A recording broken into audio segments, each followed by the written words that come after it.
কেমন আছো তোমরা সবাই? আশা করি অনেক ভালো আছো সবাই। সবাইকে অনেক ভালোবাসা ও অভিনন্দন।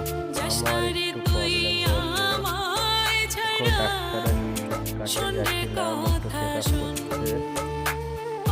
কিন্তু একটু প্রবলেম হয়েছে। এখন অনেক কিছু প্রবলেম হয়েছে আমার, অনেক ওষুধ দিয়েছে, এমআরআই করতে হবে, তারপরে ইঞ্জেকশন দিয়েছে আজকে 3টে, আবার কালকে 3টে দেবে, তারপরে এক্সরে করতে দিয়েছে, চেক করেছি, অনেক অনেক রিপোর্ট দিয়েছে। ভিডিওটা একটু শেয়ার করে দেবে, একটু সাপোর্ট করে, একটু পাশে থাকবে। আশা করি তোমরা একটু সাপোর্ট